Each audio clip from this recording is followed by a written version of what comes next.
against Middle Tennessee. Brooklyn Carter will lead it off for the Huskies, who come in with a record of 6-1, just bumped up one spot in the rankings, now number 4 in America. Carter shows bunt, corners pinched in. First pitch from Hume is at the knees for a called strike one. Upper 60s, sunny and pleasant here in Fort Myers for first pitch. A little bit different than Seattle, Washington. Absolutely, and those games that got rained out back in Clearwater, it did move down here on Sunday in Fort Myers, and it rained all day. So the Eagles game against Delaware to finish off their FGCU Invitational was canceled as well, and the Eagles are very happy that they were able to get the field fixed up. The amazing grounds crew here at FGCU able to make it look as beautiful as always. Yeah, and of course this past weekend was opening weekend for college baseball as well. A ton of Division I teams here in Florida, both in baseball and softball, and a ton of games rained out Saturday night into Sunday. But fortunately for the Huskies, able to make up one of those 2 rainouts. Before the rain came up in Pinellas County, they did get 3 wins in against some really strong competition, beating Kentucky, Minnesota, and Wisconsin over the weekend, and then the off day yesterday to get ready for a really busy week here this week. That one's bounced out to first. It's going to kick foul as Ricks came into field. Setting up the defense for FGCU in the outfield left to right, it goes Viancos, Riley Oakes, and Olivia Black. Keely Roper is the third baseman with Angelino at shortstop. Meek handles second base. You just heard from Ricks over at first, and Neely Peterson does the catching, working with the right-hander Hume. This FGCU lineup is a very consistent defense. They've been doing great so far, and Coach Giros really wants to see the other side of his team, the offense, and those bats getting to work and just making some runs at the plate. Yeah, runs have been at a premium in FGCU games this season. Pitching staff working to a 1.94 ERA through the first 10 games of the season, but only scoring 2.5 runs per game. That one off the end of the bat, handled by Hume in the circle. Toss to first is in time to retire Carter and get the day started. Carter is one of those players. Coach Tar was very excited to have her come on in in her sophomore year and be her leadoff hitter and starting out in center field. So it brings up Jillian Solis, the San Diego State transfer. Second baseman for Washington. The offensive numbers so far for the Huskies are terrific, as that one just barely grazes the outside corner for strike one. The team is hitting .347, and the top 7 players in terms of at-bats are all batting .318 or better. Solis no exception at .320 through the first 7 games. That one's lashed out to second base, and Meek comes in to make the catch knee high for out number 2. A lot of people will say that because it's the beginning of the season and there have been so few games, those numbers are going to be high. But with this Washington offense, it's going to stay consistently in the 300s, some of these players peaking up to the 400s. Yeah, and they've played some stiff competition early on. Those are legitimate offensive numbers through the first 7 games. This is Riley Holtorf, the shortstop for Washington. Hume's pitch rises up and away for ball 1. Taylor, how big would it be for the Eagles to get a quick 0 here, get their team back into the dugout and feeling confident against a ranked team? It would be huge, especially having a 3-up, 3-down inning to just turn it around and get those top 4 hitters in the box for the Eagles. That one rocketed past third base, but just foul. Holtorf was thinking 2 out of the box, but it's strike 1. The Eagles have beaten Power 5 teams under head coach David DeRose. In fact, they have 29 wins against Power 5 programs in their 17 years at the D1 level. So they average more than a win and a half per year against Power 5s.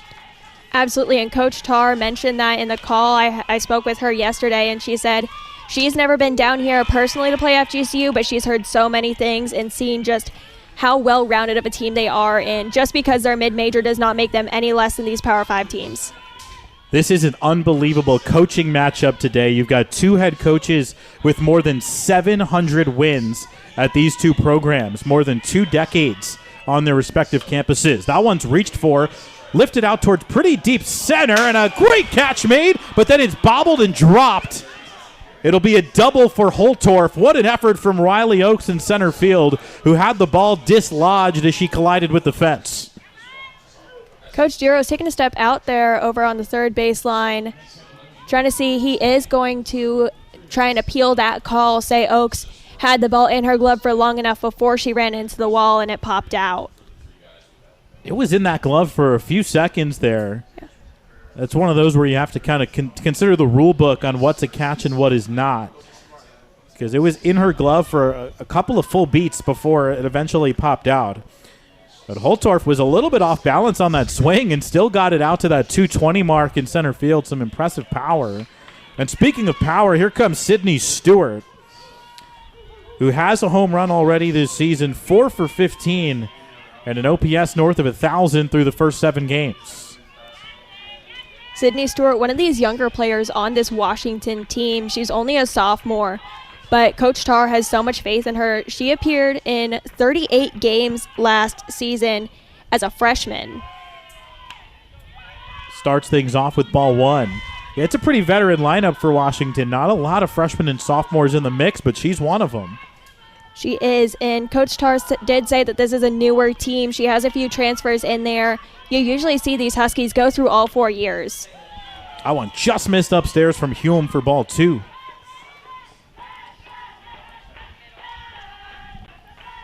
You mentioned how Washington has not come down here before. These coaches, I'm sure, are familiar with one another, running terrific programs over the last 20-plus years. This is Coach Tarr's 20th season, and Coach DeRosa's 22nd at FGCU. As the count moves to 2-1.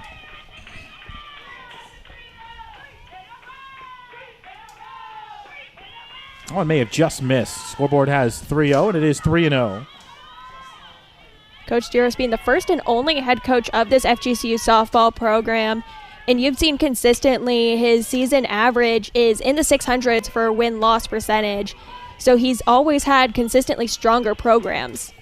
Yeah, won the A-Sun in his first year, eligible for the postseason at the D1 level. His first 5 years were at the Division II level before the school was elevated to the Atlantic Sun Conference. And like you said, he's the founding father, the only coach the program has ever had. Absolutely, and he's really made it his own. It's just, this team is his baby. He loves to recruit these players from all over Florida and reach out across the country to grab a few. Marina Tenari is the farthest player we have. She hails from Colorado, so her teammates do call her Colorado as well. That one hit sharply out towards short. That's going to get through Angelino at short. Viancos will fire home. It's cut off. RBI single for Alana Johnson, and Washington takes a 1-0 lead here in the first.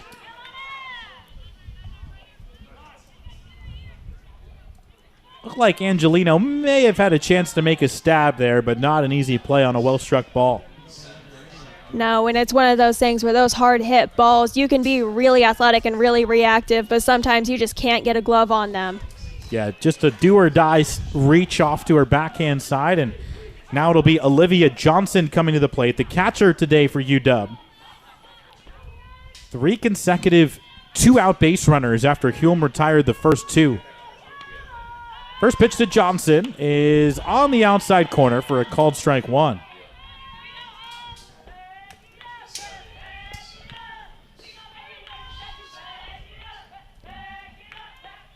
Allie Hume trying to end her season and career here at FGCU on a good note. She's been doing really well so far. She was the A-Sun Pitcher of the Week last week after she had a great performances over the weekend, and the weekend before she did very well as well. You have 5 scoreless against Delaware to start the weekend. So all in all, 11 2/3 innings with no earned runs for Hume. And that earned run streak comes to an end here in the first as that pitch rises high for ball 2.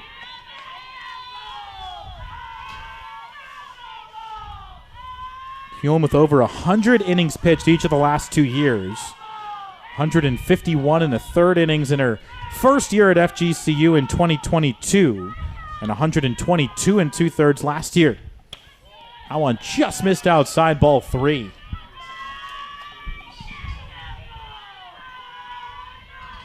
Like we said at the start, temperatures in the upper 60s for first pitch. It'll dip a few degrees as the night goes along. The sun will be setting throughout this game. You can see the fielders on the right side shielding their eyes from the sun. As that one just missed again. Close pitch.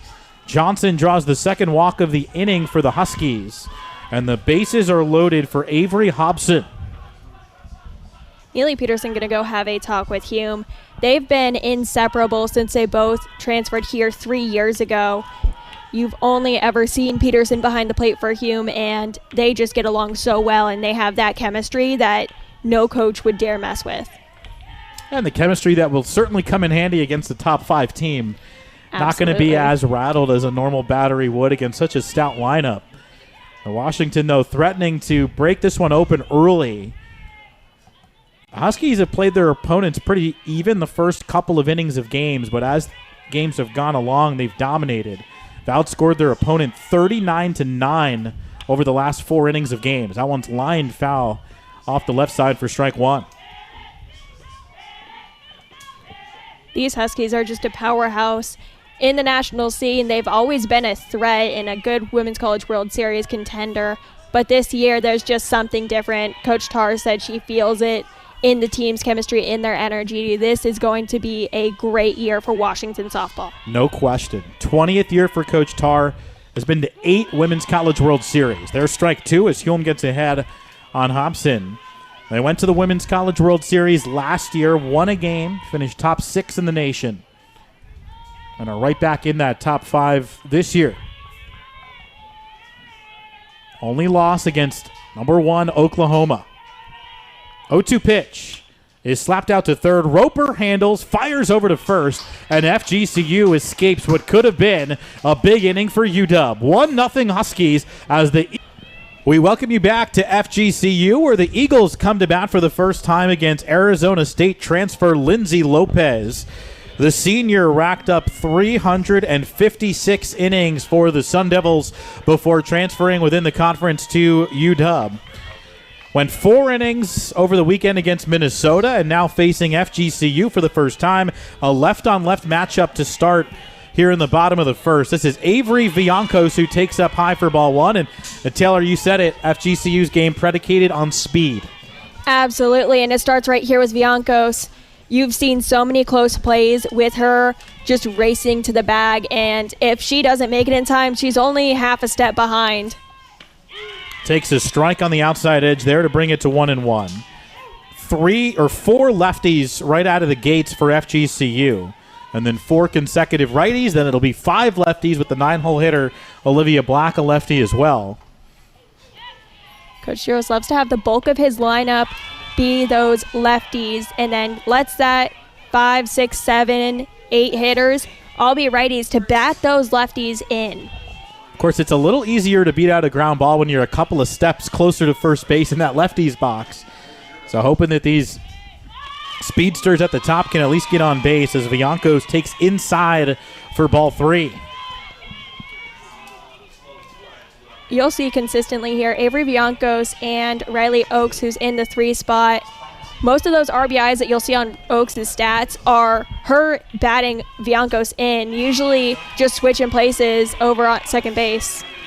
So Viancos draws the walk, and FGCU immediately gets the tying run on base. It'll bring up Tiffany Meeks, the second baseman. Lopez is a household name if you're a Pac-12 softball fan. Had her best year 2 years ago for ASU. First team all Pac-12. 13-5 with a 2.12 ERA in 112 innings pitched. That one hits the outside corner for strike 1. Threw even more innings than that the year before as a sophomore. And when you combine all 5 years of her college career, all of which have come in the Pac-12, she has a 2.64 ERA and 47 career wins. Meek lashes one foul off the side of the dugout and right to Coach DeRose. Lopez gets ahead 0-2. Having Lopez in the circle is just a great move by Coach Tarr and the coaching staff for UW, especially with the bulk of the lineup being lefties for FGCU. The lefty-on-lefty matchup is really difficult on the hitters, and Lopez just letting her numbers speak for her. That one fouled back by Meek. Competitive at-bats early here from FGCU. Again, a team that has upset Power 5 teams before. They had a pair of wins on this field against top 10 opponents 2 seasons ago. 0-2 chopped out towards short. A lot of hang time. Holtorf quick release to first, and she got her. Now there's a holdup between first and second. I don't think Viancos knew that was a chopper as she froze between first and second. It does look like Avery Viancos got caught up thinking that that was more of a line drive or a pop-up than a chop slap. But you'll see a lot of these FGCU slappers will utilize their chop slap because the ground is so good for those chops. It takes a great bounce off the dirt, and it just gives them that extra time while it's in the air. Base running miscue from Viancos costs her team a base runner. That one is looped foul off the third base dugout by Riley Oakes for strike one. Base runners are going to be precious in this game, especially for the Eagles. So those are the types of miscues they'll have to avoid moving forward. A 6-3-6 double play to put the first 2 outs on the board here in the home first. That one upstairs, ball one, evens up the count on Oakes. He's had some time in the circle as a pitcher for FGCU. Almost made an outstanding defensive play in the top of the first, colliding with the center field fence. I'm still going to argue that I think she had that one, but that's not my call, and I know she thinks the same way as I do, I'm pretty sure. And it looks like Coach Deros did trying to appeal that call, but Riley Oakes in her 3rd season here as well. She transferred from Radford after 2 years there, and she's just been great for the Eagles in the outfield and in the circle. Late swing there, but able to foul it off and keep the at-bat going. A huge part of the puzzle here for FGCU. Oakes digs back in, behind 1-2 on Lopez.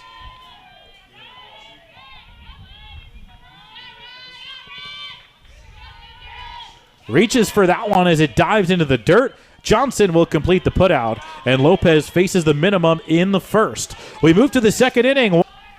Allie Hewlem back to the mound for FGCU, pitching behind 1-0, did strand 3 Huskies in the first. Her first pitch to Brooke Nelson is taken a little bit low for ball one. Nelson starting her 8th game of the year, so every game for UW. Also has pitched 5 innings in the circle, having appeared in 6 of the team's 7 games this season.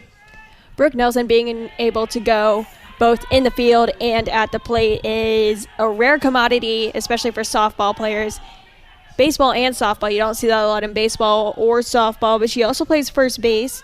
She has a 1.4 ERA with 5 innings, and given the amount of competition that the Huskies have played so far, that is fantastic for the 5th year.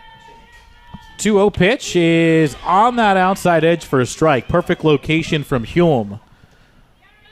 Nelson's got Huskies bloodlines. Her dad played football for Washington. Her mom was a college athlete in that state as well, Tacoma Community College, and has been a mainstay for UW the past few years. Rips that one foul over the third base coaching box for strike 2. Keeping Huskies in the bloodline is a really big part of the UW culture. All of these coaches for Washington have been UW players in the softball game. So Coach Tar, a UW alum, as is her entire coaching staff, excluding, of course, her male coaches.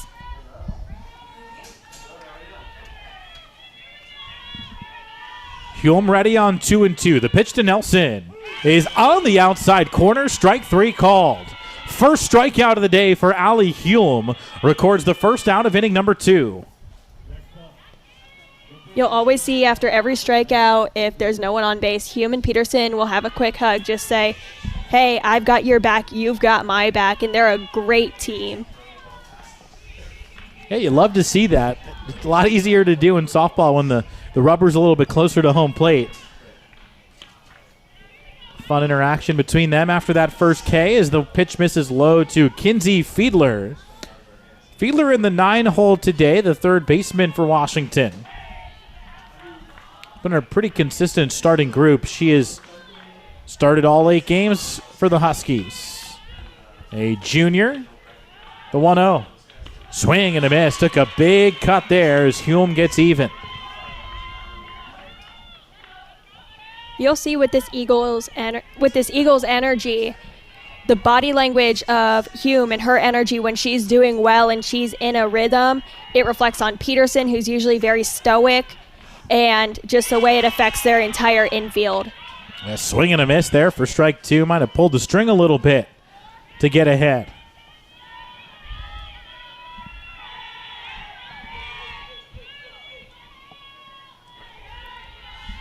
Top of the order coming up next. The 1-2. Chopped on the ground in front of the plate. Peterson lets it roll. It's going to stay fair. A 5-foot single for Kinsey Fiedler. Washington's got their third hit.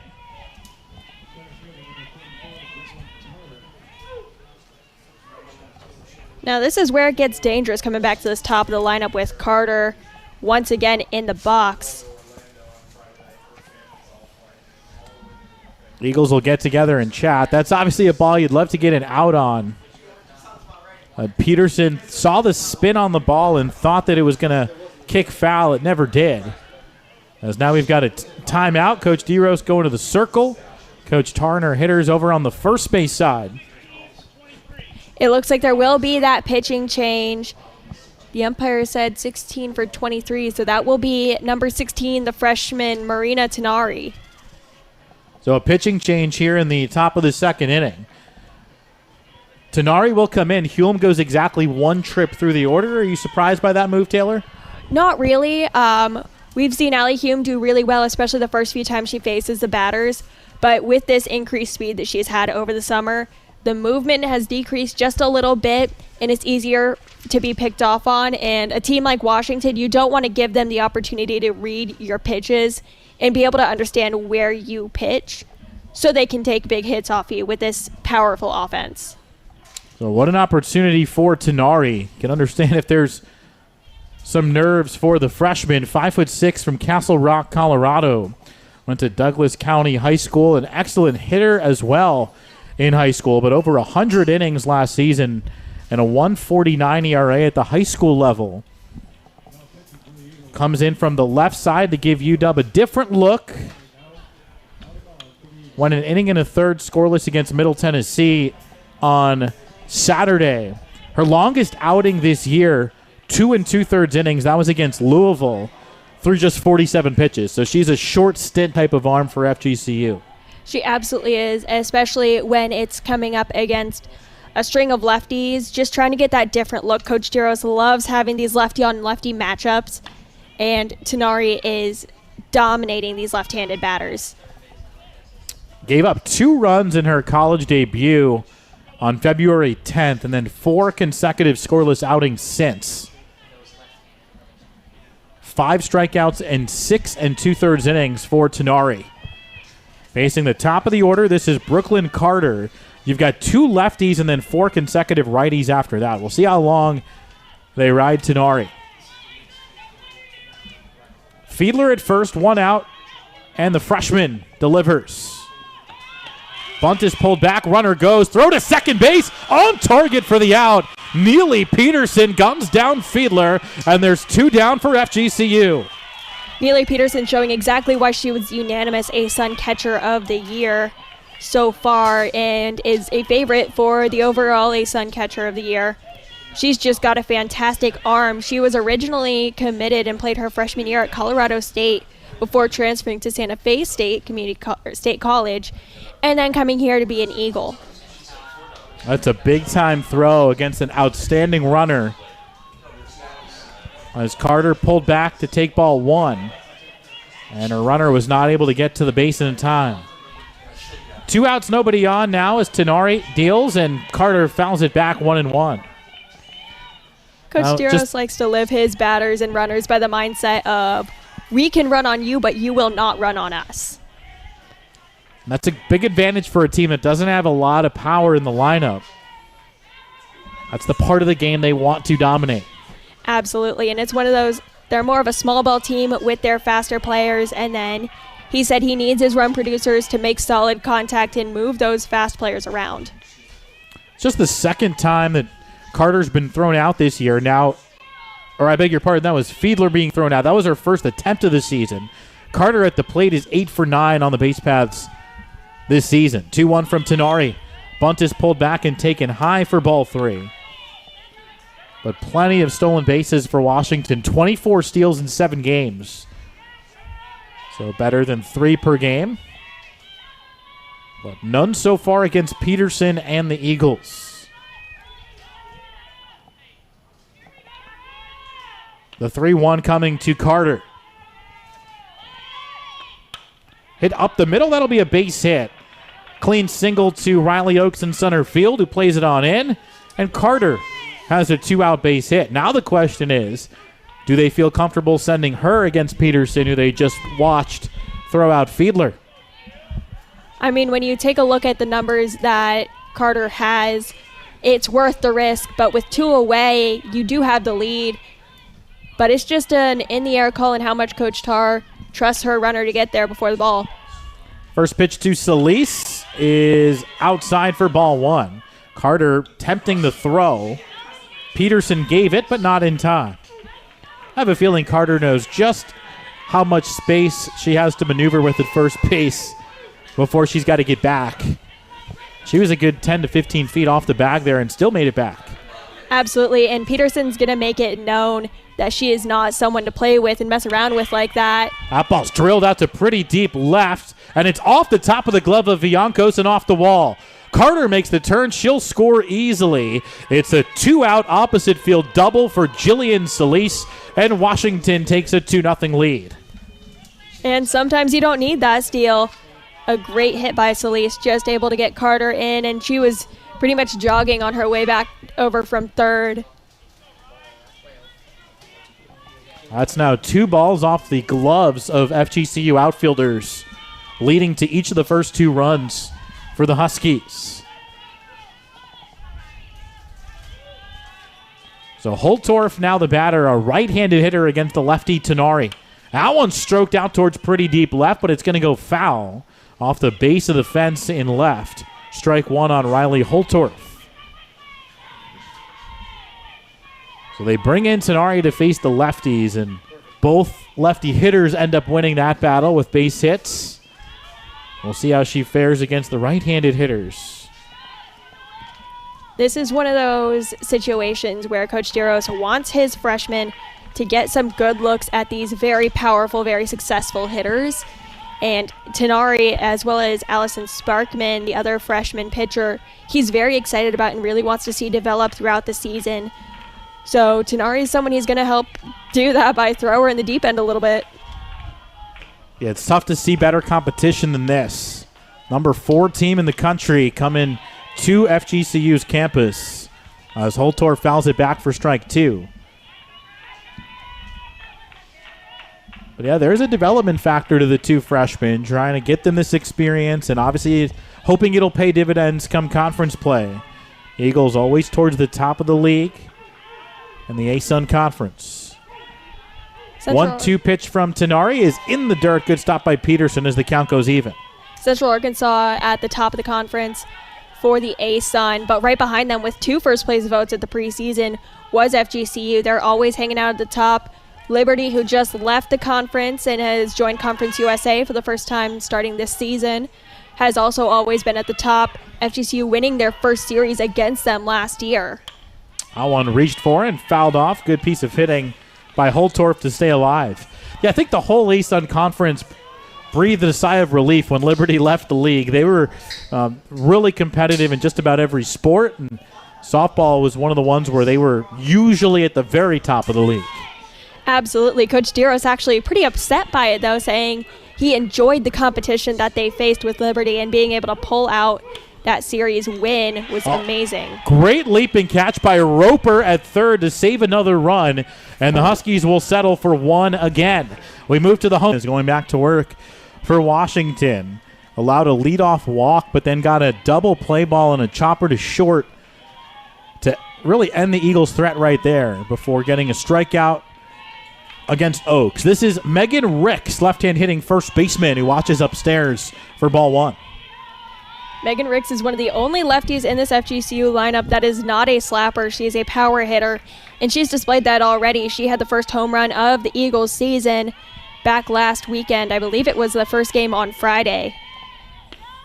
Next pitch down low for ball 2. Only 2 home runs so far for FGCU. Ricks has 1.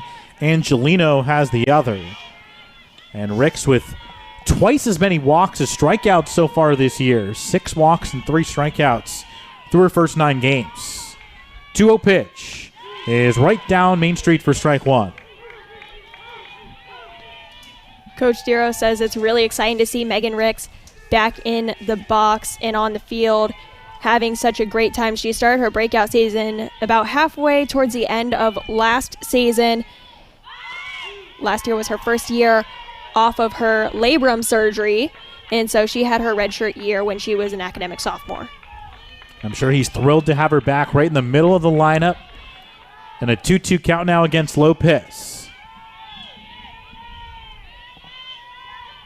The pitch is looped out towards second base. Easy play for Solis, who makes the grab for out number 1.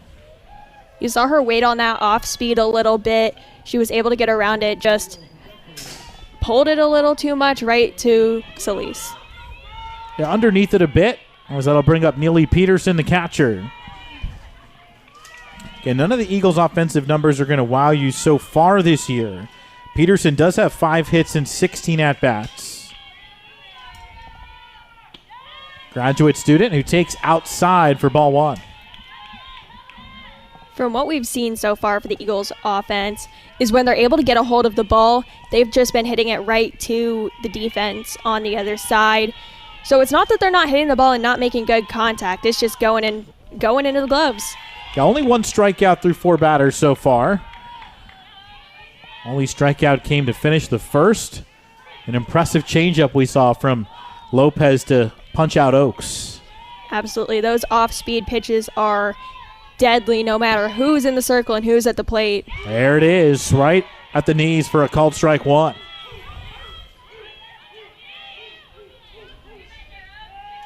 Eagles trying to figure out Lindsay Lopez. Longtime Sun Devil turned Husky.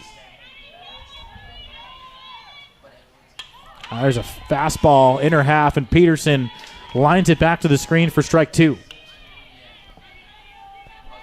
What you'll notice throughout all of these at-bats is these Eagles batters know how to fight. There will be a lot of foul balls. You'll see a lot of full counts.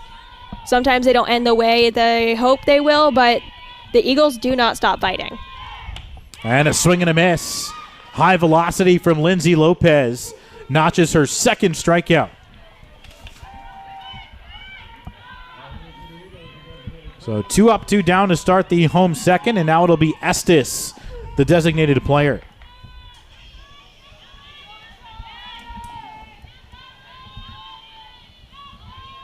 Lopez deals, and it's in there for a called strike 1. You can kind of feel Lopez starting to get in a nice flow there in the circle. Absolutely, and facing a player like Estes, Katja Estes is great with a bat, and she just has such a beautiful swing to watch. Lines that one foul. Strike 2. Estes actually a transfer in her second year in the green and blue here for FGCU. She transferred from Ball State after having her first 2 years there. She did take a redshirt year, so she has a year of eligibility remaining. 0-2 on the way. And it just missed downstairs for ball 1. Yeah, Estes' sister played at North Florida, another ASUN team. Originally from West Palm Beach. And as Taylor said, a stint at Ball State before coming back down to Florida. That one misses low, ball 2. You know, a lot of these South Florida natives coming back down to play for FGCU and just teams down here in the state. After having some time up north, some of these Florida girls are not built for that cold. That one's up high for ball 3. Yeah, Roper in the 8-hole is at Michigan State. Actually, Michigan State and Ball State not too far apart. But can only last in the Midwest for so long. They both have told stories about the brutal winters they've spent up there and being so happy to have this 60-degree weather in the middle of February. It's not out of the ordinary to see 80 degrees in this part of the state this time of year. A little bit cooler than usual today, but still very comfortable, especially if you're in the sun. As Maria Angelino steps into the box, right-hand hitting shortstop with Estes over at first. Both Eagles base runners so far have been via the walk as the off-speed pitch drops in for strike one. Angelino, another one of those transfers here. Transferred from Dartmouth after the fall semester. Played 4 years there and still has a year remaining after that for what I believe is a redshirt year. That one misses up high for a ball. Yeah, went to Fort Myers High School, so she's coming back home. Now, she did make it through a full career in the cold. Didn't have to come back right away, but I'm sure she's thrilled to be back home in her hometown, not let alone home state. That one's in for strike two. Angelino, the other Eagles player that holds a home run so far this season. She just made great contact last weekend and was able to send one over. Another off-speed pitch, drilled right past Coach Diros at third base. This count remains 1-2. You'll see during the whole game, Coach Diros loves to try and field some of those balls that go down that third base line. And there are plenty of them. A lot of right-handers pulling balls right at him. He's had a few chances already today as Lopez winds the 1-2, and she got her. Running pitch down and away. Another pitching change for FGCU, their third pitcher in as many innings, as right-hander Claire Maulding is now in the circle. Senior from Casey, Illinois, transfer from Lakeland College in Mattoon, Illinois. Comes in place of Marina Tenari, the left-hander, who faced three batters in the second inning. First pitch is in for a strike to Sydney Stewart, 0-1. But Coach DeRose trying to mix the looks for UW to deal with. Obviously a very impressive, powerful lineup. Trying to keep them as off balance as he can. Absolutely, especially given that there are 8 pitchers on this FGCU roster. 7 of them are pitchers only. The only one that plays the field outside of the circle is Riley Oakes over in center field, and I don't think we're going to see her today. She's too much of an asset in the outfield. Yeah, when you have 7 other options, no reason to force her off of center field. As the next pitch misses high for ball 2. Maulding, a big piece of the puzzle last year in the circle. Coming off her best performance this season, as that one's lined foul strike 2. Went 4 scoreless innings on Saturday against Akron.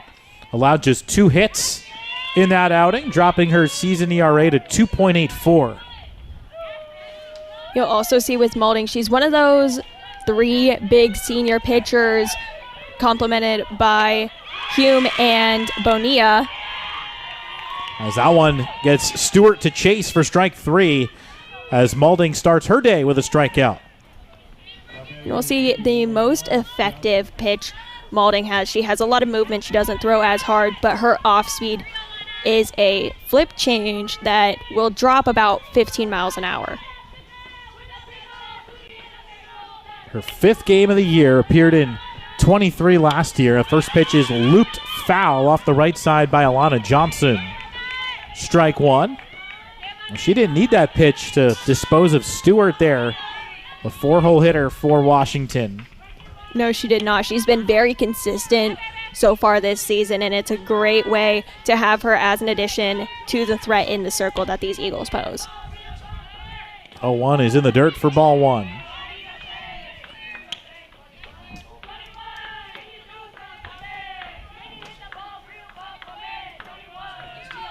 But this is an approach you see from a lot of college softball and baseball teams in the midweek when you're trying to pull an upset. Kind of mix and match your way through it, either on the mound or in the circle. That one misses low for ball 2. Absolutely, and you'll occasionally see like they'll rotate through a bunch of pitchers trying to see who's the best fit, and then one of them will come out and just put up a great few innings, and then they'll be pulled out for another one to go in just to keep giving that different look and challenge these Washington hitters to adapt. 2-1 for Maulding is just inside ball 3. Seen 4 walks already in this game. 2 for either side. See how selective Johnson is here on 3-1. Maulding fires, and it's foul tipped off of Peterson, strike 2. Grabbing that ball to give it back is Kaylee Roper, who's playing third base this season, with Taylor Filla leaving a big gap in the Eagles lineup from being at third base. Roper was moved over there, especially with the introduction of Angelino and freshman Sophie Wiley, who rotate through over at shortstop. Roper rotates with Annalyn Duncan, another freshman, but has kind of made third base her own. Yeah, huge roster for the Eagles. Got to use everybody as much as you can as that one dives low for ball 4. First walk issued by Maulding. And the Huskies have a 1-out base runner here in the third.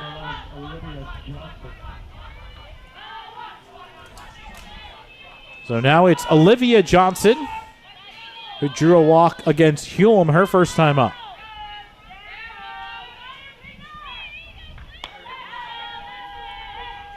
First pitch. Missed just a bit low for ball 1. Now Peterson will go to the mound to have a chat with Maulding. You'll see Neely Peterson taking charge a lot, giving out that experience and knowing when her pitchers need just a quick chat, whether it's where the pitch is going, what's being called, or just her to say, hey, you got this, just restart, recenter, refocus. You could understand coming in out of the pen in a pretty tight game against the number 4 team in the country. You can understand if there's some nerves and some, maybe propensity to try and pick at the corners of the zone rather than come right at hitters, as that one sinks low for ball 2. Absolutely. It's really difficult because you don't want to give these hitters for Washington any room to send one out. And it's not like, there's a few players here and there that are really powerful and you need to worry about. Every single player in this lineup is stacked and ready to hit that ball out. It's not like the Eagles play teams like UW every day. It's a rare opportunity to get a team like this on your home field in a game that counts on ESPN+. Pretty good crowd here for this one. Parking lot was jam-packed coming in. 2-1 pitch is on the inside edge for a called strike 2. And you'll always see Coach Giros loves to stack up these matchups during the season. FGCU will play I don't know what their rank is at the moment, but Florida, the University of Florida, the Gators, on March 20th, so in a month from now. And then during their spring break tournament, the weekend of March 7th, they will host FSU as one of the teams. They're not afraid to face these big teams and just make themselves better by getting this experience. Yeah, Florida was one of the 2 top 10 teams the Eagles beat 2 seasons ago. That one's rolled to short, handled by Angelino. The flip is just in time, and the turn will get Johnson as well. 6-4-3 double play gets FGCU out of the top of the third. Eagles will come to bat, down just 2 after this. Kaylee Roper will lead it off for FGCU, the right-hand hitting third baseman. Went to nearby Venice High School, we mentioned earlier, then played at Michigan State and coming back down to Florida for her sophomore year. I beg your pardon, her junior year. That one misses low for a ball. Kaylee Roper in her second season here as an Eagle. Was a shortstop last year, now transferred over to third base, and has been doing great in the lineup so far, making a lot of strong connections. Takes up high for a ball. 14 extra base hits and 139 at-bats last year. Ahead in the count, 2-0 against Lindsay Lopez, who has fanned 3 batters through the first 2 innings. 2-0 on the way. Is in there for a called strike 1.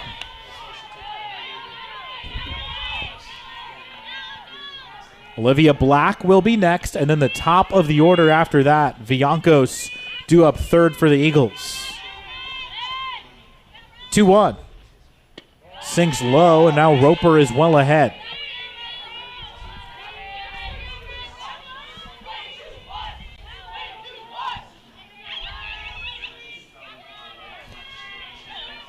Kaylee Roper, one of the really energetic personalities on this team, paired really well with Hume, who is a very energetic and exciting player to watch and just be around. Even when she's not in the circle, you'll see her outside the dugout trying to encourage her team and keep that energy high in the dugout no matter what the situation is. She's run the count full here against Lopez. The pitch is line foul. Yeah, you know that energetic personality well. She's helped out on our ESPN Plus production crew during the basketball season. She has, and she's a great help. She really just enjoys being around sports no matter what sport it is, and she loves to show her love for this sport of softball. Another 3-2 is fisted foul. First base side spinning towards the Washington dugout. They'll do it again.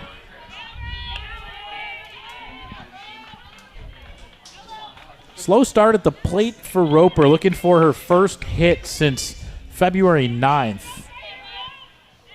8 consecutive games without one. Now, most of those games she had only 1 or 2 at-bats. That one's lined to right field, but coming in to make the grab is Johnson. That ball was hit really well, but good positioning from the Huskies. Records out number 1. We talked about it earlier. These Eagles are able to get their bats on the ball. It just happens to be going to some well-placed defenders. Yeah, that trend continues. And now it'll be Black, the 9-hole hitter. Her first look at Lindsay Lopez. And look how far in Fiedler, the third baseman, is. She's backing up a little bit now, but good 10 to 15 feet in front of the bag. That one slashed foul above the Eagles' dugout for strike 1. Well, I would be probably correct to assume that Heather Tarr and the Huskies have done their homework. Black is not just a lefty slapper, but is one of the fastest players on this Eagles team and led the team in stolen bases, which was in the top 5 nationally last year for not only stolen bases per game, but total stolen bases. Out in front there on a good off-speed pitch from Lopez for strike 2. We get an extra leadoff hitter at the bottom of the order. Trying to set the table for Viancos in the leadoff spot after this. Absolutely, and that's exactly what you want to see from a 9-hole hitter, just their ability to get on base and turn over the lineup so the top of the lineup can come back up and help move them all along. 1-2 now. Black battling Lopez, who's up over 45 pitches so far, despite not allowing a hit quite yet. The 1-2. Slashed foul and held by Johnson behind the plate for strike 3. 4 strikeouts on her first trip through the FGCU batting order. Lopez pitching well early on and now will face the lineup for a second time.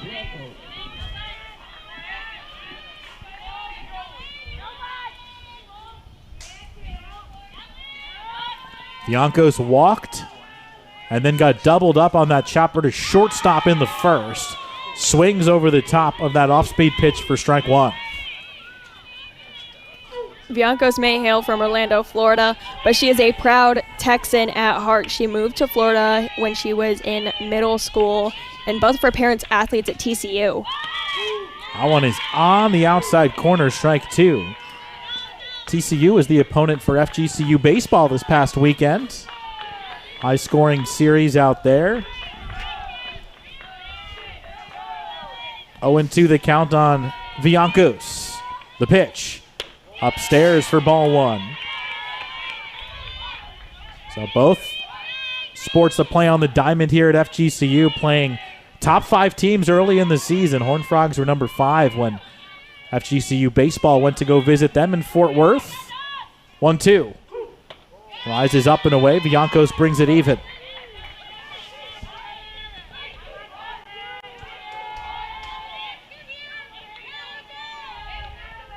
Lopez trying to get through 3 hitless innings.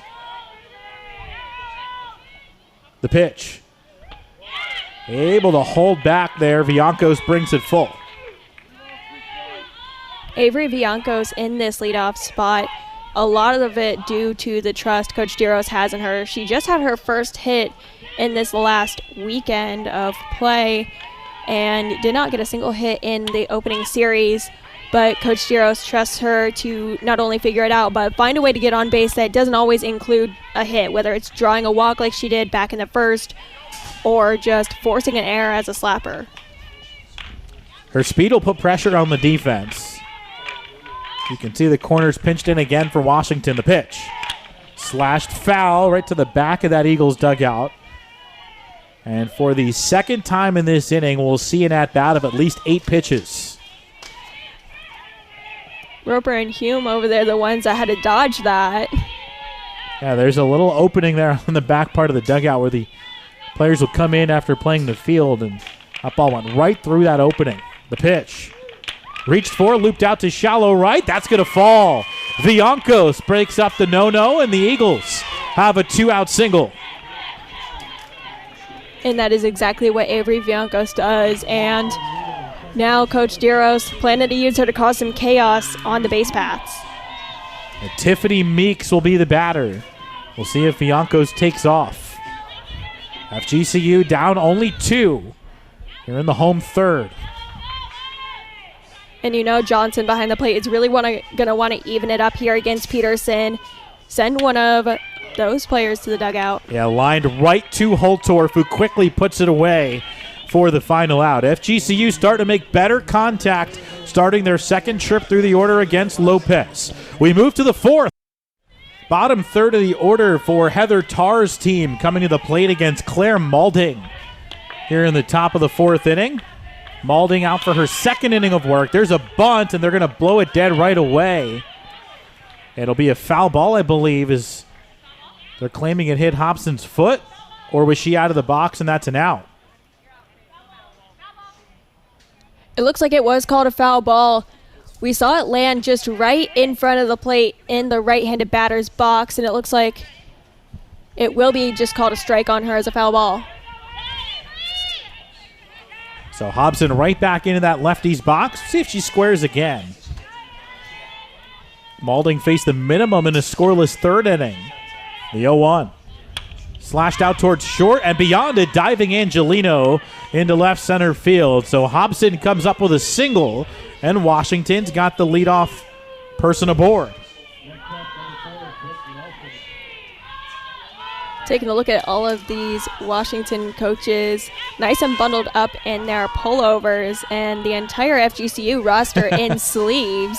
I was going to say, Coach Tarr just put that pullover on between the third and fourth innings. That one is up high for ball 1 to Nelson. Again, a little bit cooler than usual here in Southwest Florida. Going to be in the low to mid 60s with a bit of a breeze the rest of the night. And these Eagles know that the second that sun disappears, it is going to get cold for them. That ball is blasted deep to left field and long gone. Brooke Nelson with a 2-run home run, and Washington doubles their lead to 4-0. That was just a beautiful swing by Nelson. It went high and far. It's one of those where for a little bit until you see it starting to fall over that wall, that it might just be a really high fly out. She got into that one, a majestic shot. So just like that, it's 4-0 Washington. Nelson's first home run of the season, and just the 4th of her career. So now it'll be Fiedler, the lefty, with nobody out and nobody on. That really breaks this game open. Certainly not out of the realm of possibilities that FGCU can come back, but a 4-0 feels a lot more daunting than 2-0. Absolutely, and you see this rotation of pitchers. This is Claire Maulding's second inning of work here for the Eagles in the circle. And one of the things that is different with such a high-caliber team like Washington is in between batters, they are going to be able to pick you apart. For most teams, you have to go through the lineup once, and when they get that second look, they'll have more of a hang of it. But now that three Huskies had seen Maulding, they come out and have a starting home run. Allen's bunted foul on the left side for strike 2.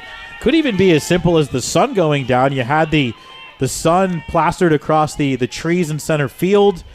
Now it's a little bit darker. That bright yellow ball stands out a little bit more. You're facing the third pitcher of the day for FGCU. I'm sure she was very razor focused in her first inning. Nelson jumps all over her here in Maulding's second inning. That one fouled back by Fiedler. Count remains 1-2. You will see as this game goes on, there is no giving up when you're wearing an Eagles jersey. Coach Diros does not allow the energy to drop at all for his players, and they do not stop fighting and do not stop swinging hard. That one way high to bring the count to 2 strikes. Taylor, you followed this team quite a bit the last couple of years. Would you expect to see Bonilla next, or do you think there'll be someone else to bridge the gap? Maybe Ali Hume returns to pitch a couple of innings here in the middle portions of this game? I would not be surprised if I saw the freshman Allison Sparkman come out. She's been doing really well for the Eagles so far. Just like Tenari coming in as a new look and throwing as a freshman. It's harder to do film on a freshman because you don't have anything from the year before. And I would not be surprised to see Allison Sparkman or Allie Hume. I would expect to see Angelina Bonilla a little bit later in the game, but we might be getting close to the point where she's called in. 2 strikes on Fiedler. The pitch is up high for ball 3.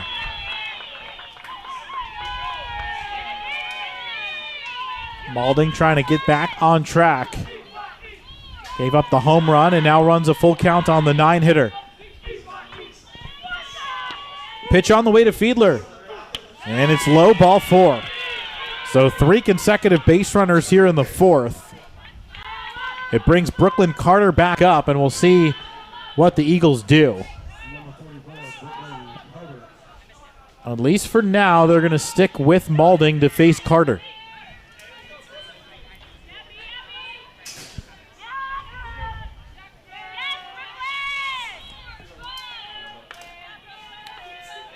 First one to Carter will be pitch number 30 for Claire Maulding.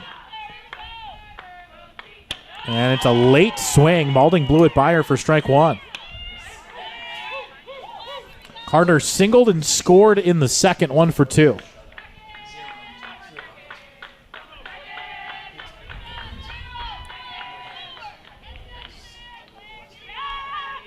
Fiedler leads at first. The pitch. Chopped on the ground right side. Going to be a tough play. Runner collides with the ball, and it's going to be interference on Fiedler. And that'll be the first out of the inning as Meek had no chance to make the play with Fiedler cutting right across.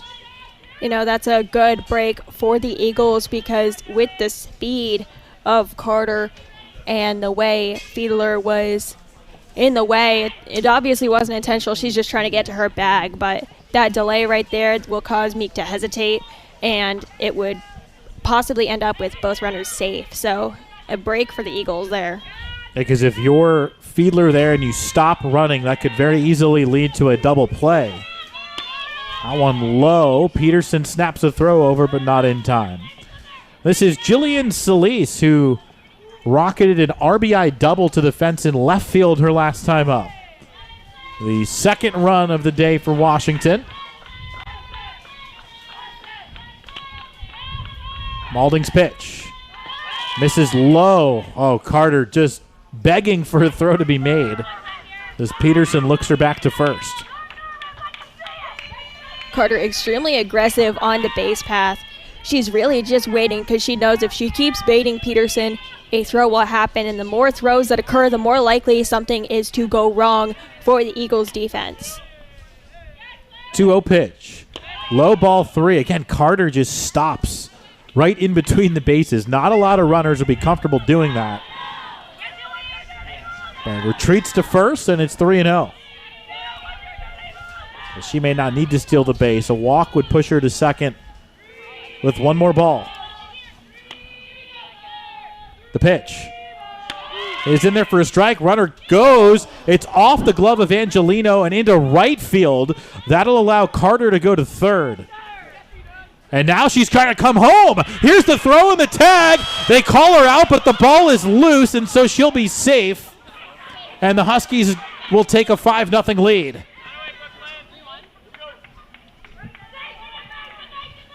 It looks like they're trying to figure out whether that was an out or a safe call because at the plate, Carter was thrown out. There was never a safe signal given But it does look like the home plate umpire will overrule the call made by the first base umpire covering home. So it is 5-0 Washington,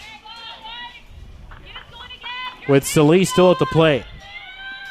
And it just seemed like the FGCU defense was struggling to read that play. I mean, I feel like Angelino over at short was not ready to fully cover the bag because Peterson had been chasing Carter back to first throughout the at-bat prior to that and just wasn't there in time for that throw. Yeah, so it'll be a stolen base and an E2, allowing the runner to go first to home on a ball that wasn't even put in play. 3-2 rides inside, ball 4. Second walk of the inning for Washington and their 5th of the game. And Solis is aboard at first with Holtorf coming up next. Given how stacked this FGCU's pitching roster is and how deep their bullpen goes, I wouldn't be surprised if we saw one of the 2 other pitchers that have not been seen so far this season, just to try and give a better look, considering that there is no stats in film on them at the moment. Almost bring him in as a disguise. Pitch missed outside, 1-0. At this point, down 5, what do you have to lose against a highly ranked team? What a debut that would be, though. 1-0 pitch is grounded to third, foul. Roper was able to play the bad hop, but it'll be strike 1 against Holtorf. And I did just see Hume jog down that third baseline to where the bullpen is behind the flag over there. I would not be surprised if she returned with Allison Sparkman in tow. There's a swing and a miss. Holtorf went after the high one, strike 2.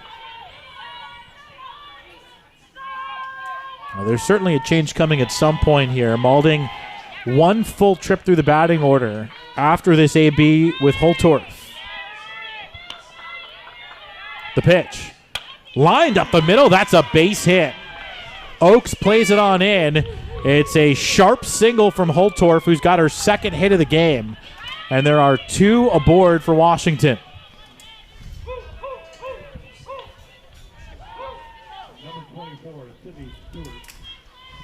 So that'll bring up Stewart with runners at first and second and 1 out. David DeRose not moving in that Eagles dugout, so they'll stick with Maulding.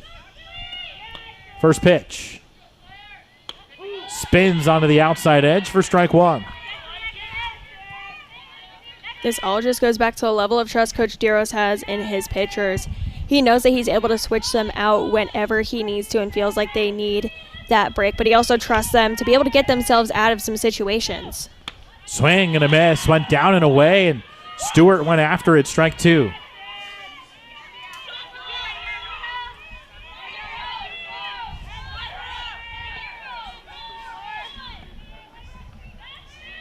Solis at second, Holtorf at first, now the pitch. Outside, good location there on 0-2, but Stewart able to lay off. Maulding grabs a little dirt, trying to get through this top of the 4th. Nelson's homer made it 4-0. And then the base running play by Carter stretched it to 5-0. 1-2. Line foul. Stewart out in front of a pitch on the inner half. Stewart yet to get a ball in play today, a strikeout and a walk. Stewart is not someone that's going to remain without a hit in a game, especially with the momentum that her team has at the moment. When you have the lead, you get more relaxed and you're able to swing more confidently. Goes after that one and loops it foul over the first base dugout and out of play. Spinning off-speed pitch for Maulding. Stewart gets a piece to stay alive. She's one of the best hitters in the country. Takes that deep breath and digs back in. Maulding closing in on 50 pitches here in relief. Hit on the ground right side. Flagged down by Meek. And the flip to first is in time to get Stewart for out number 2. Both Huskies runners advance. So it'll be runners at second and third with 2 outs for Alana Johnson. can see that might not be scored as a hit, but that is a win for this Huskies offense. Both of the runners advanced. It was the equivalent of a sack bunt, just moving those runners. So now a single would score 2. Johnson takes low for ball 1. Olivia waiting on deck. No relation between Johnson in the 5 and 6 holes. Alana with an RBI single and a walk already. Takes an off-speed pitch in there for a called strike 1.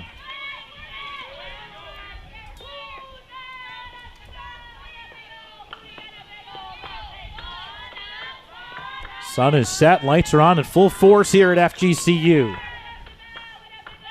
The pitch. Just missed below the knees. 2-1 now on Johnson.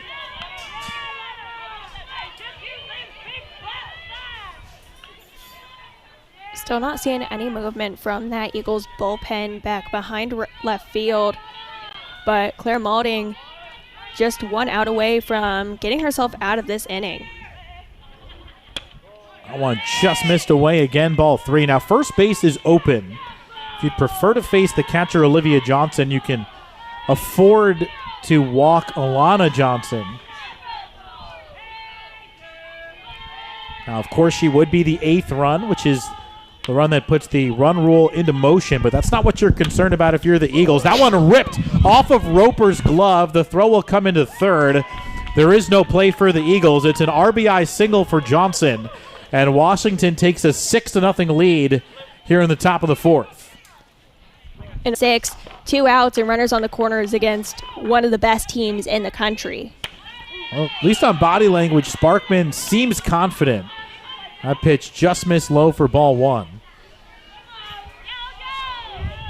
In case you're wondering, Washington does have 2 run rule wins this year, 8-0 against Nebraska and 9-1 against Wisconsin.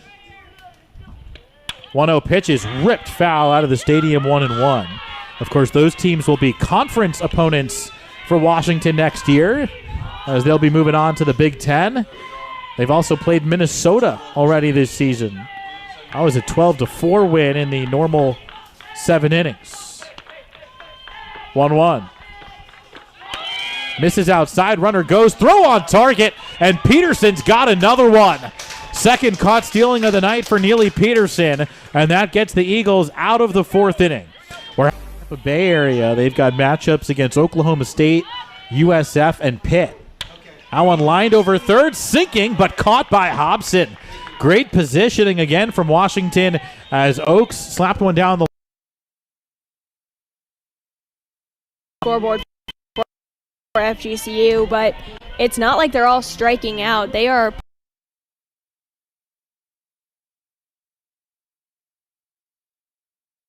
live sports.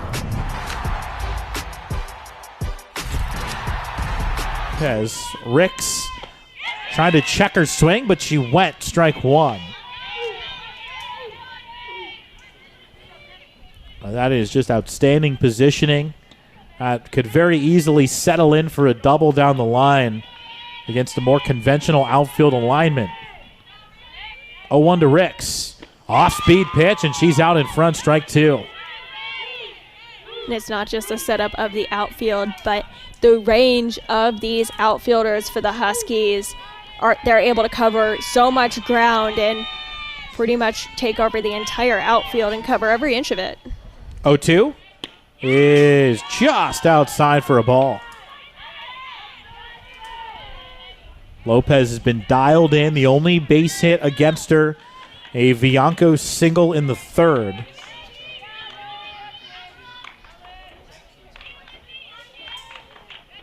Gets the sign and delivers a 1-2. Check swing high. Ricks was able to hold up that time, and the at-bat continues. An embarrassment of riches in the circle for Washington. Lopez, a highly accomplished pitcher, but the number 2 option behind Ruby Malin, the sophomore, we probably won't see tonight. And there's a swing and a miss. Lopez racks up another strikeout. Give her 5 of them now. And there are 2 down here in the bottom of the 4th. Lopez just doing great work against these FGCU batters. Her defense being a great help for all those connections made, but she's really putting on a show in the circle here for the Huskies. That one just missed away to Neely Peterson for ball one. Peterson, the second strikeout victim today for Lopez. All 5 of her strikeouts have been swinging. That one dives downstairs, ball 2. Now, if there is one thing you will rarely see from these FGCU hitters, it's a strikeout looking. They're always swinging out what they want, and it's just this beautiful off speed and this drop curve from Lopez that's getting these Eagles. That one ripped back to the screen behind home plate, strike 1. Peterson right on that pitch.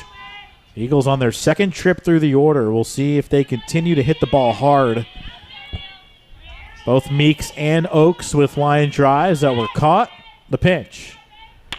Drops in for a called strike 2.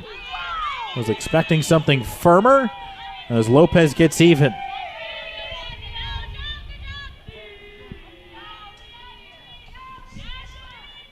One of the other things you'll see from these FGCU hitters is they like to hold off on that off speed, but when they make a swing, it's going to be big. Yeah, and chase the high fast one there. And Lopez now between 4th-ranked Washington and Florida Gulf Coast University. Eagles typically towards the top of the Atlantic Sun Conference, 5-5 so far this season. That one misses low for ball 1. Taylor, they haven't had to leave their own beds yet this season. They typically will host a ton of games in the month of February, but they'll be hitting the road pretty soon. They will. They will be taking off on Thursday morning to face the Boston College Eagles for the 3rd time this season. They will face them 4 times overall. The 3rd time this season in Boca Raton for the FAU tournament at 3:30 on Thursday. Everyone comes down to Florida for these early season games. No reason for the Eagles to leave the state this time of year. 2-0 pitch is chopped to third, but foul. As Johnson will come on back. Boca only about 2 to 3 hours from here. Not a tough drive. No, absolutely not. And you'll see for the most part the Eagles not leaving the nest very often. Usually in ASUN play, they'll go 1 week home, 1 week away, and just go through that back and forth. But they're only leaving the state twice. Johnson has a base hit, grounds that one up the middle. First knock of the night for Olivia Johnson. Yeah, both these teams will be in Tampa. Washington going right back up to Tampa this weekend. They were in Clearwater this past weekend. So just across the bay, and we're going to have a runner here. That is number 33, Jing Gardner. So Gardner runs it first for Johnson. But the Eagles will be in Tampa in 2 weekends. So this will be the final home game until March 6th, 2 weeks from now. But again, they will not be leaving the state. Just a couple of 2-hour drives, one east and then one north. First pitch to Hobson is a bunt that's pulled back and taken low. Ball 1. You'll see pretty much every year the Eagles going up to Tampa for some sort of tournament at USF. Last year it was the spring break tournament. This year the Bulls are going to be coming down to the Eagles for a doubleheader right before the start of ASUN conference play. There's a bunt, and it goes behind Peterson. A foul ball, 1-1. The FGCU will not leave the state of Florida until April 6th when they play an ASUN series against North Alabama. So they'll have half their games over with before they have to leave their state. And then when you look throughout the year, I believe there's only one more away tournament, and I believe it's going to be up around the Tennessee area against Austin Peay. And then they'll be, assuming that they make the conference tournament in May, the Eagles will be going to Oxford, Alabama at a neutral site for all of the ASUN teams. Yep, you're spot on there. The only other trip outside the state in the regular season will be Clarksville, Tennessee against Austin Peay. pretty favorable travel schedule for the Eagles this year. 1-2 right back to the circle. Snap throw to second for one, and there will not be a relay as Hobson runs well. It is a 1-4 fielder's choice for the first out of the fifth inning. And that's just such a smart play by the freshman. Usually you see pitchers will get caught up, especially the younger and less experienced pitchers, will turn and just try and throw one. Sparkman pausing to think, turning around and throwing it to second to get that lead runner. She shows a lot of maturity there and a lot of skill. Here's Nelson, who rolls one out to second. Meek will flip. The turn by Angelino is not in time. Nelson beats it out. A 4-6 fielder's choice earns the Eagles out number 2. So Meek has been busy here in the fifth as Allison Sparkman continues to turn in quality work. One more out to get. It'll be Fiedler to the plate. You can learn a lot about a team from how much they focus on their pitchers committing to defense and doing pitcher fielding practices. The Eagles do that about twice a week for 45 minutes each time they do it. So you know these pitchers are going to be really skillful, really smooth with all of their defensive plays, and you'll see that displays here when they play.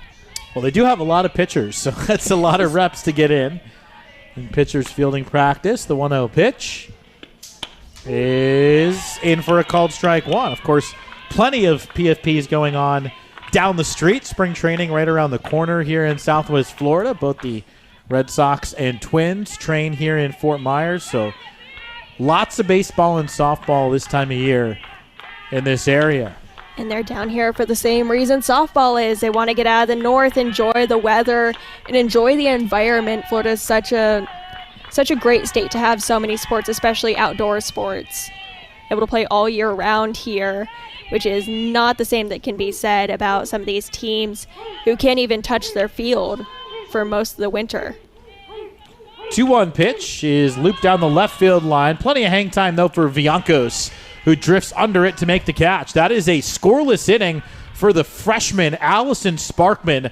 Augustus going to lead it off for FGCU here in the bottom of the fifth. 6 runs to make up. And facing a tough task in Lindsay Lopez on the other side. Left-hander has been outstanding, and her first pitch sinks low for ball 1. 6 strikeouts over 4 scoreless innings, only 1 hit allowed by Lopez. I mentioned it at the beginning, a long and heralded career. 4 years at Arizona State, as that one misses low for ball 2. Over 350 innings in the Pac-12 for the Sun Devils. So Washington, I'm sure, was very familiar with her when she was looking to transfer, and happy to bring her into the program. 2-0. It is downstairs. Estes gets ahead 3-0. You'll see a lot of interconference transfers from schools who have faced these batters, and it's one of those things where if you can't beat them, recruit them. And just try and get them on your side of the mound. And it seems like Washington's done a great job here getting Lopez on board. They did not need to scout her much on video. They were well aware of what she was capable of, and here she is in the circle. She's really their number 2 pitcher, but has the ability to pitch like an ace, and she has done that tonight. 3-1 is on the outside edge at the knees, strike 2.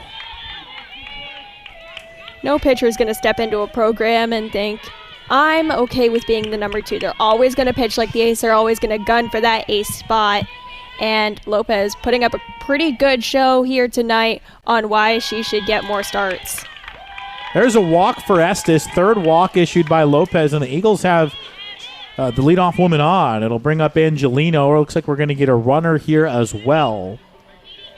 And it does also look like we'll have a substitution here, either to pinch hit or in the field. It's number 15 freshman Sophie Wiley, who is also a shortstop, rotates in and out with Angelino. So we might see her join the field in a minute. But number 12, Emily Sharella, making her way on over to first, an extremely fast runner for the Eagles, usually out in right field. So you can see Estes, after being lifted on the base path, trying to coach up the pinch hitter. So Sophie Wiley will step in. Another freshman in this matchup for the Eagles out of Miami Palmetto High School.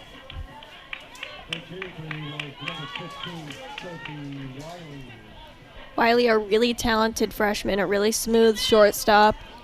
And Coach Giro's trying to ease her and Annalyn Duncan, the third baseman freshman, into this high level of play. It is not the same as travel ball, and it's not the same as high school ball. This is a whole different animal. That's for sure. Only her 9th college plate appearance and facing a 5th-year senior and all Pac-12 caliber arm.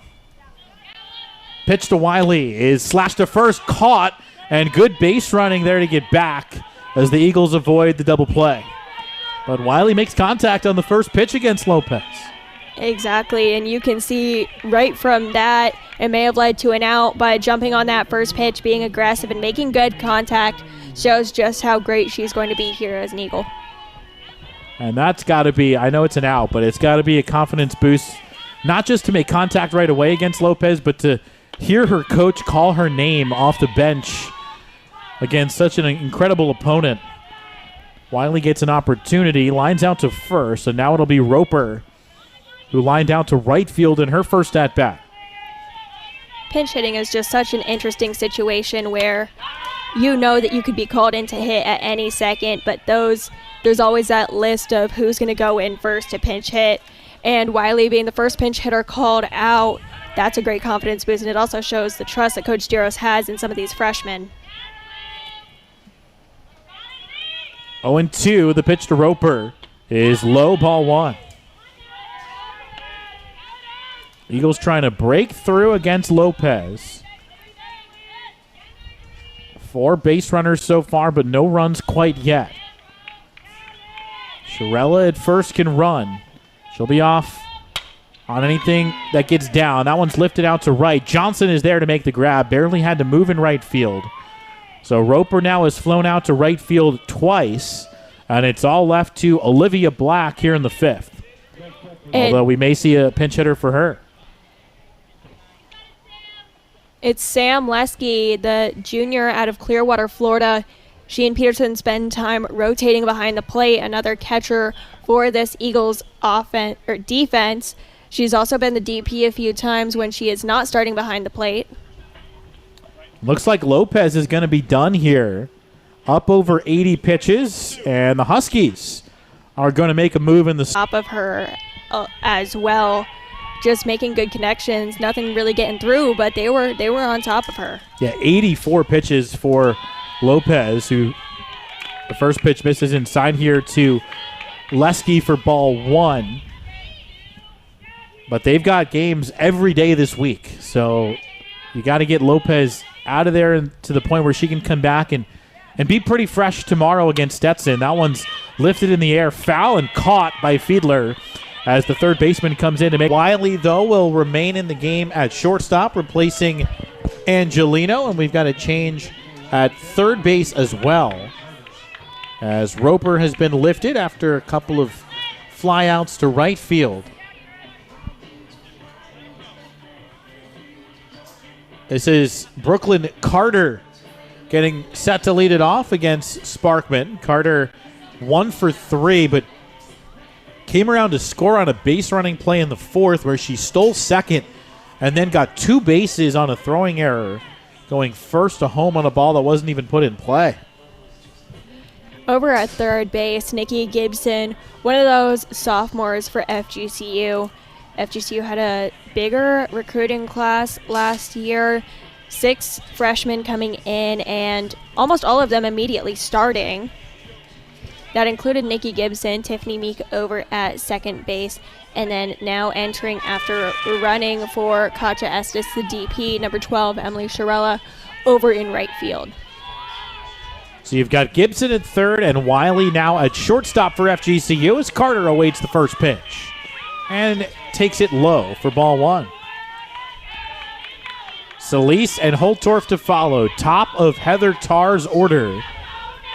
We talked about Coach Tarr's success. If she can hold on to this lead, her team can hold on to this lead, She'll be just 5 wins away from 800 in her career. And she does a lot for the sport besides coach the University of Washington. She also coaches Team USA and is very involved on the national scene and a huge presence in college softball. And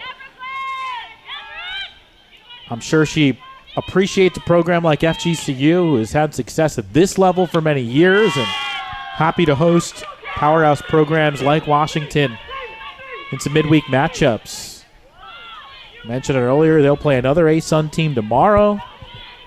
But it is amazing to see look at their schedule, all these games in Florida, and then next weekend they'll go to Eugene, Oregon, and play Florida State.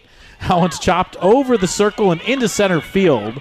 A base hit for Carter, and she's aboard to start the inning. We're going to play a team from Florida and 2 teams from Maryland in Oregon next weekend. So now it's Celise, who had the RBI double in the second, a walk and a run scored in the fourth. You know, Coach Tarr having some really big shoes to fill on the U.S. national team with the retirement of Ken Erickson, the head coach at USF. Having been there for so many years, I honestly couldn't think of anyone better to take over from Coach Erickson's legacy in the U.S. softball world. It's amazing what Coach Tarr has done with this program specifically. They have never missed an NCAA tournament in her 20 years.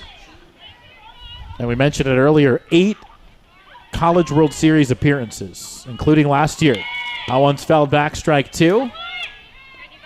44-15 last season. They lose 5 of their best hitters, and they're right back in the top 5 this year. Absolutely, and it's no surprise. Coach Tarr, just such a great coach and a great recruiter. And then you turn around and look at the rest of the Pac-12 conference. Stanford coming out as kind of a more surprising powerhouse last year. That ball scalded up the middle, but gloved, and the throw by Wiley is in time. A double play for FGCU to erase Carter at first base. That was just a beautiful play by Sophie Wiley, showing the maturity of these FGCU freshmen. Sparkman in the circle, Wiley over at short, just both doing a great job and really showing their skills here. She was ready, just came in for defense and immediately makes a play. Holtorf swings through that pitch for strike 1. I think Sparkman's starting to grab her coach's attention. Pitching well as a freshman against a high-caliber team, not fazed by the moment.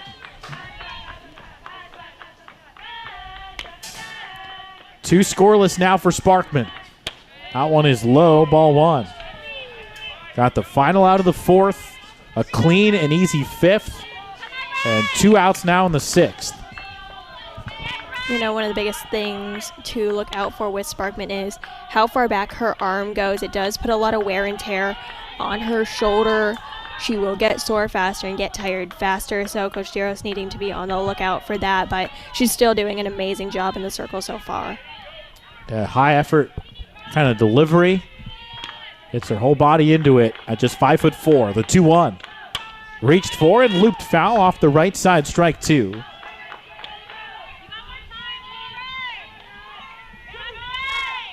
Sure, she's got plenty of adrenaline right now. Not feeling that soreness quite yet.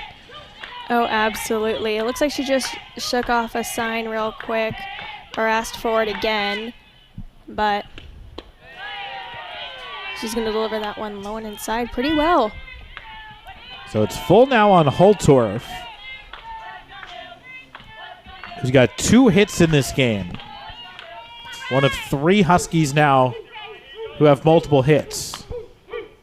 Getting this out here would be huge for Sparkman and the Eagles. There it is, right to Wiley. She's got it again, and the throw is true. 2 on the inning. Allison Sparkman faces the minimum in a scoreless 6th as the Eagles look to come back. We welcome you back to Fort Myers, Florida. Hope you've enjoyed the action so far. FGCU hanging with Washington, down by 6, but they've been competitive. That 4-run 4th has been the difference. John Vitas and Taylor Marks with you as the first pitch to Avery Villancos is in for a strike. First full inning of work for Sydney Peters, who came in to get the final out of the fifth behind Lindsay Lopez, who tossed 4 2/3 scoreless innings tonight. Viancos lines one foul. That's strike 2. Avery Viancos is one of those players that Coach Diros trusts to make her own decisions a little bit. He'll give her the sign, and she'll decide whether she wants to slap or swing away with it because she's just so versatile at doing both. She can lay down a bunt.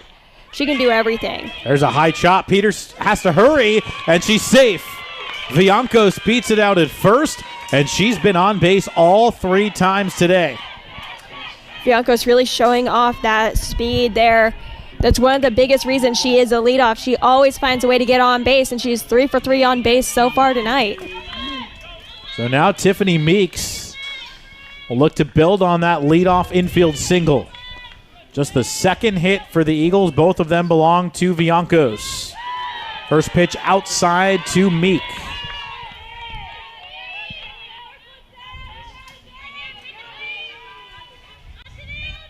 Double play ball in the first, lined out to short in the third. The pitch. Hit on the ground to short. There's the flip. Solis the turn, not in time. Meek runs too well. See, it's all about that speed of these FGCU runners.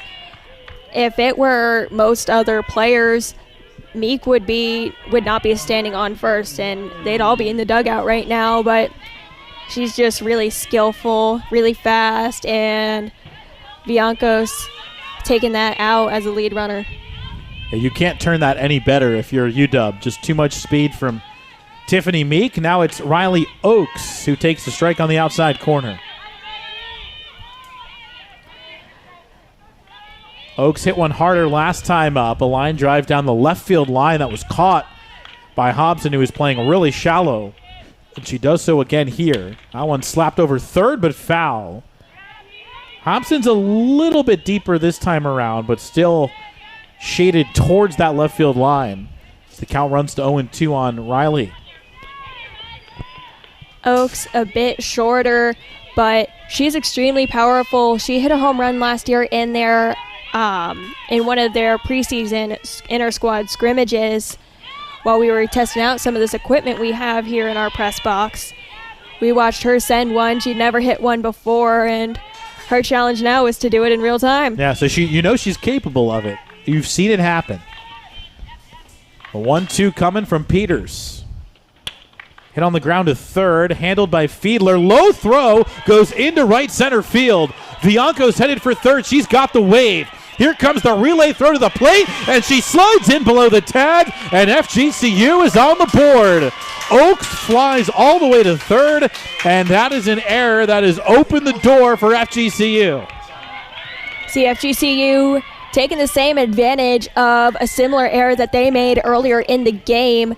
That throw going into the outfield, Meek diving in, and then as soon as she's up and sees that it's past her, she's on her way to third. Coach Duro's given the sign. They've got to risk it all at this point to just try and hang in there and make this score a little closer.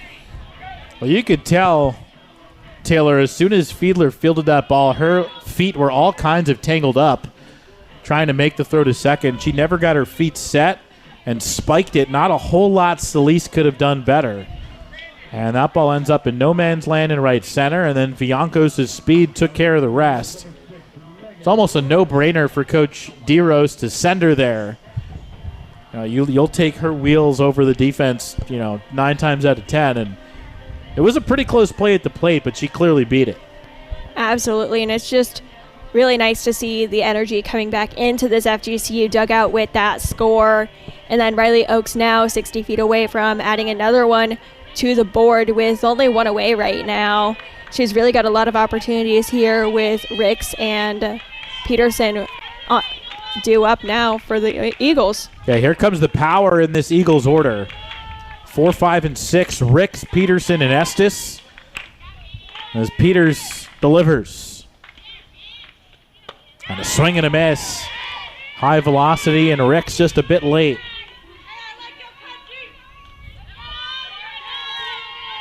We know Oakes can run well at third. The corner infielders are about as far in as you'll see them.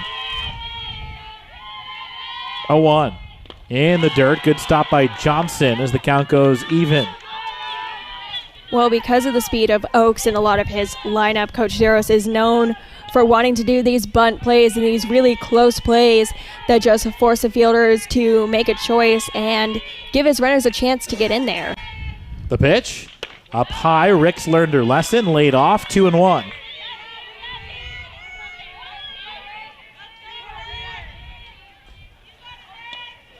Got a freshman in the circle facing a pretty veteran lineup.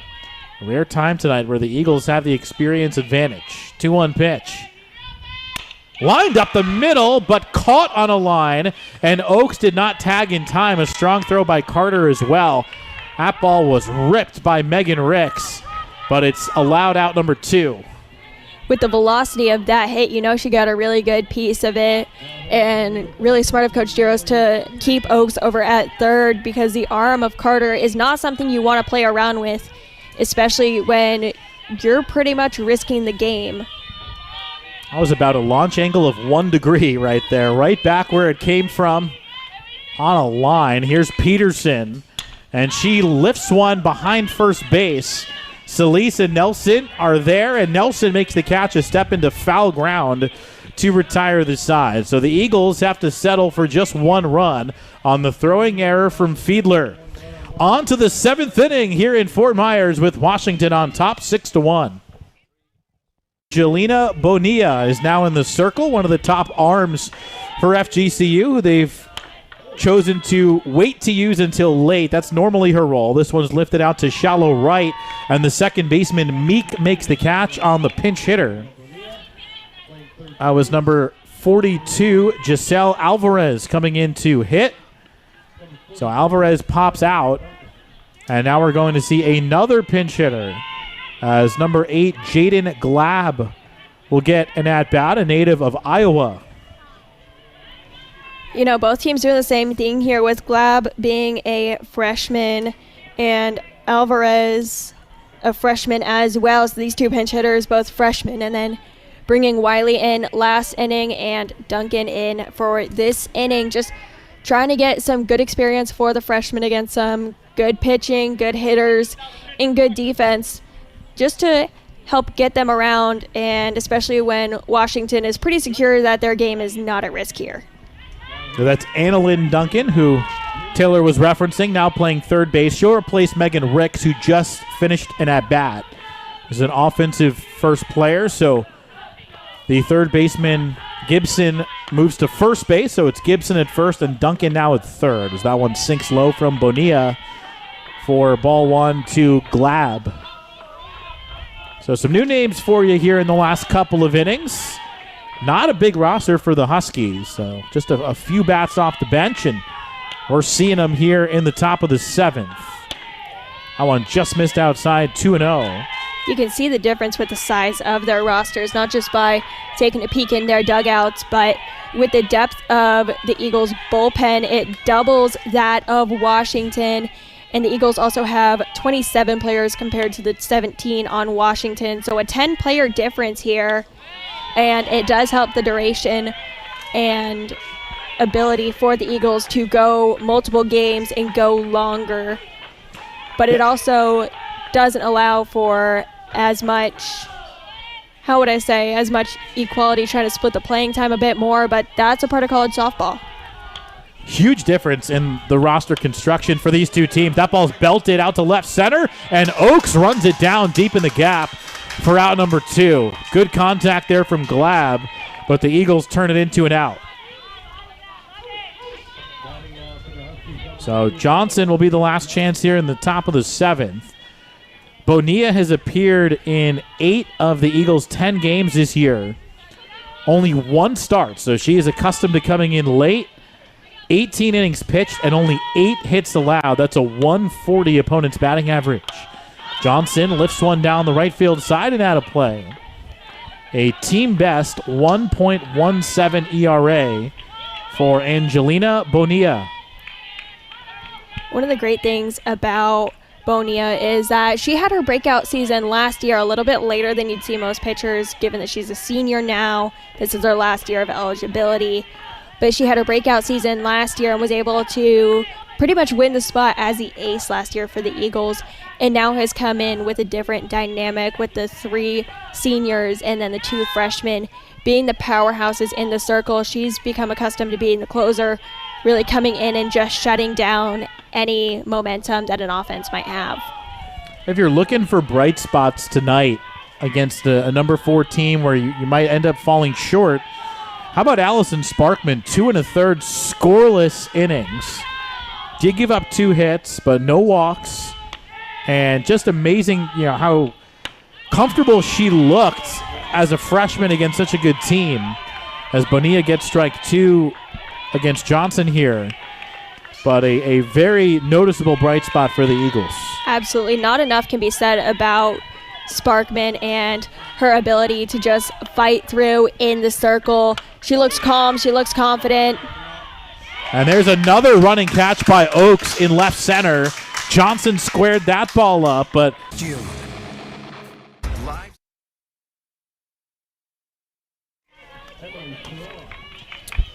John Vitas welcoming you back live to Fort Myers, joined by Taylor Marks. As we have a pinch hitter for the Eagles. Emily Shirella leads it off against Sydney Peters. Eagles down 6-1, and Shirella looks at one outside for ball 1. Some changes on both sides. It looks like Alvarez remains in the game at third base for Washington. And then Johnson re-enters to replace Glab, who had pinch hit for her. 1-0, swing and a miss. Shirella late on the pitch by Peters, 1-1. And Fiedler is now the OP.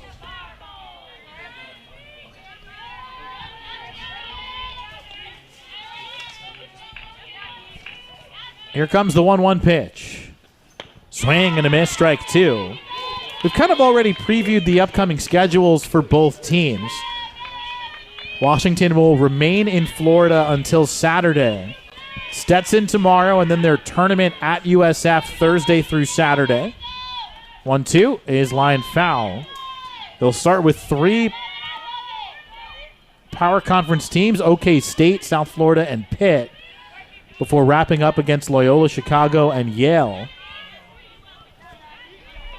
And then they'll head back to the Pacific Northwest. They'll play the following weekend's tournament in Eugene, Oregon. 1-2 off the plate. Thursday afternoon's game against Oklahoma State will not be televised, but the USF game that night will be on ESPN+. A general rule of thumb for these bigger tournaments is that the host team is going to broadcast their own games. So most of the tournaments, most of the games at the FAU tournament that FGCU is going to be going to will not be televised. And the same will go for most of them until you get to conference play. Eagles do play the Owls once out of their 5 games in Boca, as Shirella takes low for ball 4. So the Eagles have the leadoff runner on, and it'll bring up Wiley, who is going to be replaced. Wiley due up in this spot. The pinch hitter, Mackenzie Wittenberg, yes, will come in, number 9. To face Peters. We'll see if the Eagles can drum something up here in the final inning. Wittenberg, another one of those Fort Myers natives, a junior. She spends most of her time in the outfield, just like a lot of these Eagles that come in to pinch hit. Watches upstairs for ball 1. She and Ricks are the only 2 naturally left-handed batters that are not slappers. I believe Tanari was as well before she was pulled from, just batting practice as always to focus on pitching more. Swing and a miss. Wittenberg late there. Peters can really bring it. 1-1. Yeah, Wittenberg was at Florida's Southwestern Junior College, the local JUCO here in Fort Myers. Coach DeRose has plucked a few players from that program over the years. The reigning national champions at the junior college level. That one sinks low for ball 2. Having such close access to a wildly successful softball program, Coach Diros knows better than to ignore any of those players coming into the transfer portal having graduated from FSW. And with the COVID year, up until this year, all those players came with 3 years of eligibility. There's a swing and a miss, 2-2 in most cases.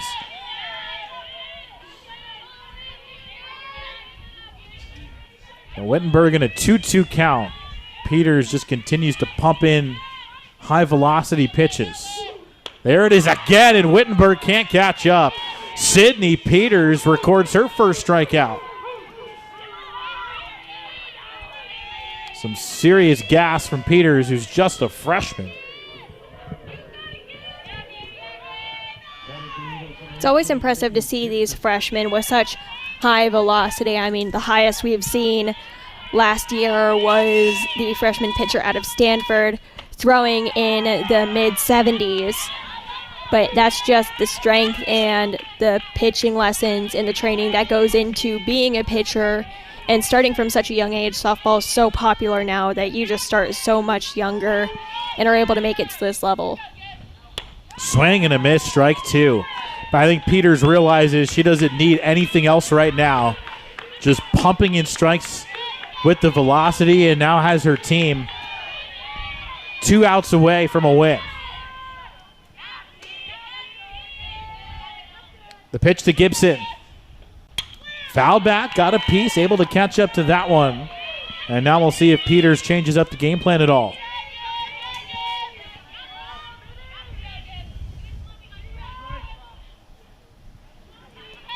Gibson's first at-bat of the night. This is Roper's spot in the lineup. Came in for defense in the 6th. 0-2. Upstairs, Gibson able to lay off, and it goes to 1-2. You'll see a lot of changes made throughout the game by Coach Diros, and the same seems to be done by Coach Tarr, just trying to get some of those younger players some experience, some at-bats, some time in the circle, some time in the field. It's back-to-back strikeouts now for Peters as Gibson goes down swinging, and the Eagles are down to their final out, and they're going to send in one more pinch hitter. This will be Cameron Feast, who has only 2 plate appearances this season. Cameron Feast, another one of those freshmen. She is usually an outfielder when she plays the field. She's hailing from Fort Myers, but spent a lot of her time in Tampa for the most part. Went to Bishop Verot High School. Only about 30 minutes from here. That one's in for a strike, 0-1.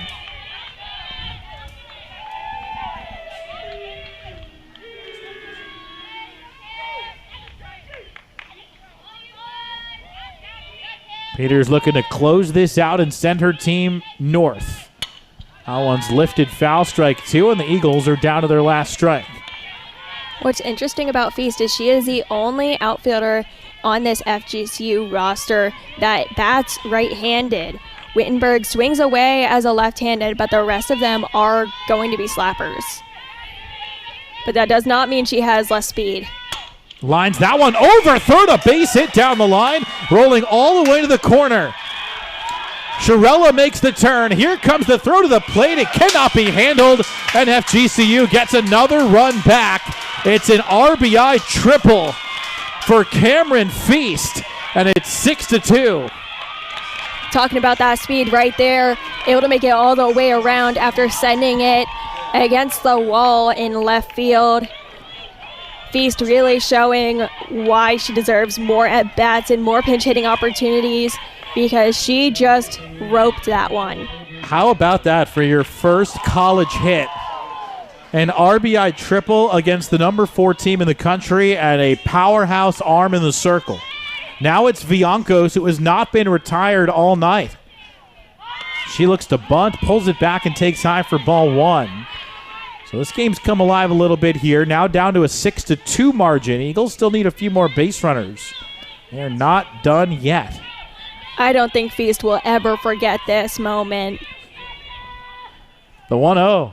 Swing and a foul tip. Or maybe it was a clean strike. Not sure if it hit the catcher's mitt or the bat or the umpire, or maybe 2 out of the 3. Coach Giros over there having a chat from the coach's box in on the third baseline, trying to figure out. He thought that was called a foul tip, but apparently it was not. So he would have sent Feast had it not been called a foul tip at first, but it was a hesitant call. So error on the side of caution there. Eagles down to their final strike again. 1-2 on Viancos with Feast at third. I don't think anybody's going to be embarrassed about a 6-2 loss in this situation. Eagles have held their own. Here's the pitch. Swing and a miss. She got her. Peters strikes out the side and puts down the Eagles tonight. Your final score in 7 innings, the Huskies 6 and the Eagles 2. Washington jumped in front with singular runs in the first 2 innings, but the difference, Taylor, was the 4-run fourth, highlighted by the 2-run home run from Brooke Nelson. Absolutely. It was a great fight put up by the